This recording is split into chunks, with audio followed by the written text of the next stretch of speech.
अगला लिखिए थांगटा। थांगटा एग्जाम में आ चुका है एमटीएस में। थांगटा जो सीएचएसएल का एग्जाम चल रहा है, जो सीएचएसएल का एग्जाम चल रहा है, ठीक है ना, उसमें आप लोगों को समझिए, उसमें आप लोगों का आर्ट एंड कल्चर से बहुत कम आएगा। जैसे हम लोगों को सीएचएसएल का एग्जाम दे रहे हैं उसमें आर्ट एंड कल्चर से कम आएगा, लेकिन एमटीएस के एग्जाम में मान के चलिए कि 50 के ये मान चलिए 40%, कितना परसेंट, 40% आपका इसी से है, आर्ट एंड कल्चर से रिलेटेड रहेगा। सीएचएसएल में ना आए, मान रहा हूं नहीं, सीजीएल में नहीं है, सीजीएल में तो पूरा इकोनॉमिक्स वगैरह हाई फाई जीके देता है ना, ठीक। उस पे इस बैच के बाद ध्यान दिया जाएगा हाई फाई जीएस पे। हम लोग सामने देखना है कौन सा एग्जाम निकला, अभी एमटीएस को टारगेट किया गया है। एमटीएस के लिए आर्ट एंड कल्चर के एकदम बहुत ध्यान से पढ़िए, है ना।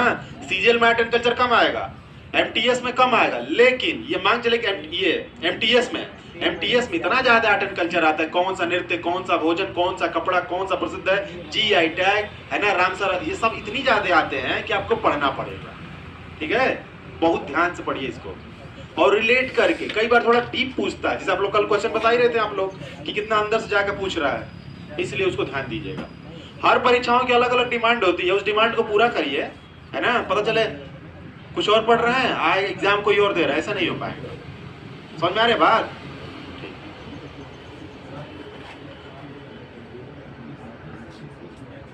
पीयू में किसकी पूजा कीजिए, नंदी की पूजा की जाती है। 3 भगवान होते हैं, 3 लोगों का अलग अलग होता है, नंदी का, सूर्य का, शंकर भगवान का, यही 3 लोगों का पूजा किया जाता है। देख लीजिएगा, अब देखना पड़ेगा इन तीनों भी, चारों विकल्पों में किसका दिया है, ठीक है। और उसमें कई दिन तक पूजा होती, 3 से 4 दिन तक पूजा चलती है, ठीक। चलिए, अरे सब लोग कई बार नहीं दे रहे, कई बार घर पे मम्मी पापा सबके मुंह से कई बार सुने होंगे। अब आपको देखिए, अब आपको जब भी आर्ट एंड कल्चर आप पढ़ेंगे ना, तो आपको ऐसा लगेगा कि बहुत सारे अंधविश्वास की बातें हो रही है क्लास में या घर पे भी, कई सारे अंधविश्वास की बात। लेकिन आप इंडिया के हैं, और इंडिया में जानते हैं कि डाइवर्सिटी यूनिटी है, अनेकता में ही क्या है, एकता है। तो आपको भले कोई कल्चर वगैरह आपको ऑड लगे, चाहे समझने में लगेगा इसका तो साइंस से कोई रिलेशन ही नहीं है, लेकिन आपको पढ़ना पड़ेगा, क्योंकि हम लोग इंडिया के रहने वाले, इंडियन कल्चर है वो, है ना। भले आपको अंधविश्वास लगे, साइंस पर खरा ना उतरे, लेकिन आपको करना पड़ेगा।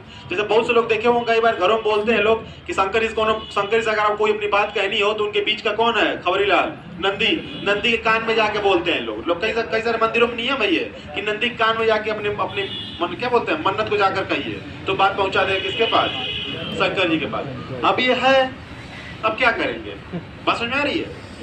आपको बहुत सारे ऐसे कल्चर आपको हम लोग नहीं पढ़ रहे हैं कि भाला लेके नाच रहे हैं, कभी इधर से नाच रहे हैं, कभी सर पे बकरा का मुखौटा लेके नाच रहे हैं, कभी भैंसा का मुखौटा, कल बताया था ना, अब भैंसा का मुखौटा लेके नाच रहे हैं। इसका कोई मतलब निकल रहा है नहीं है, लेकिन आपके एग्जाम में प्रश्न आ रहा है, तब क्या किया जाए, पढ़ना पड़ेगा। और इंडिया के हैं तो कल्चर से पढ़ना ही पड़ेगा, ठीक है। ये अगला लिखिए थांगटा। थांगटा लिखिए मणिपुर। थांगटा है मणिपुर, मणिपुर। देखिए, अब इसका देखिए मतलब, थांगटा जानते हैं किस प्रकार का नृत्य है? थांगटा ये एक प्रकार का युद्ध नृत्य है। कैसा नृत्य है ये? युद्ध नृत्य। जब भी लड़ाइयां वगैरह पहले होती थी तो उसमें सैनिकों के मनोबल के लिए थांगटा नृत्य किया जाता था। और इन दोनों का मतलब समझिए, थांग, जो थांग शब्द है, थांग और टा, थोड़ा सा स्पेस कर लीजिएगा, थांग अलग है और टा अलग है। थांग का मतलब होता है तलवार, तलवार समझ रहे हैं ना, तलवार, और टा का मतलब होता है भाला। ये दोनों का थांगटा का मतलब समझ रहे हैं?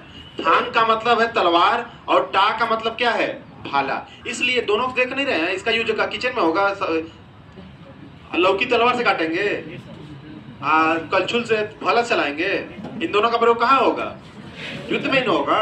इसलिए थांगटा कौन सा नृत्य है, युद्ध नृत्य। समझ में रहा है? देखो, इससे ही पढ़ना है सब चीजों को, याद रहे, कोई भूलेगा कभी नहीं भूलेगा, ठीक। अगला नृत्य, अगला नृत्य, अच्छा उसको लिख लो आप लोग, थांगटा हो गया। आगे लिखिए युद्ध नृत्य लिखे हैं, और थांग का मतलब लिखिए तलवार, और टा का मतलब लिखिए भाला, भाला। क्लियर?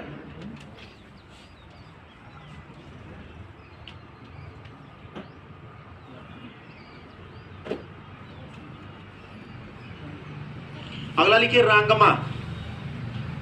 अगला लिखिए रांगमा। रांगमा भी मणिपुर का ही है, मणिपुर का ही है, मणिपुर।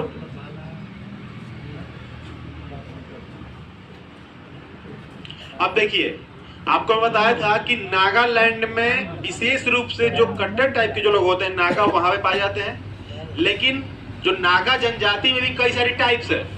तो नागा का एक प्रजाति, नागा में भी टाइप प्रकार है कौन सा, जिसका नाम है रांगमा। रांगमा नागा, मतलब रांगमा समुदाय तो है ही है, लेकिन किसका समुदाय क्या है, नागा समुदाय। समझ ध्यान से। तो रांगमा नागा जो लोग होते हैं ये भी उनका ये नृत्य है ना। और इसमें क्या करते हैं, ये भी एक प्रकार के युद्ध नृत्य ही है, लेकिन इसमें ना सिर्फ तलवार और भाला लेकर नहीं, इसमें पूरा का पूरा राजा रानी वाला पोशाक पहन के, सैनिक वैनिक का पूरा पोशाक पहन के जनता बैठी होती, मतलब जनता देखने के लिए बैठी होती है, ठीक है ना, दर्शक दीर्घा में। और बीच में पूरा एक्ट होता है किसका, लड़ाई का, युद्ध का, सेनापति का, सैनिक का, राजा का, पूरा उसी वेशभूषा में। बात समझ आ रही है। इस तरह का युद्ध होता है। तो इस तरह का जो कलाकृति होती है, जो नृत्य होता है, उसे क्या बोलते हैं, रांगमा नृत्य। कौन सा नृत्य है, रांगमा नृत्य।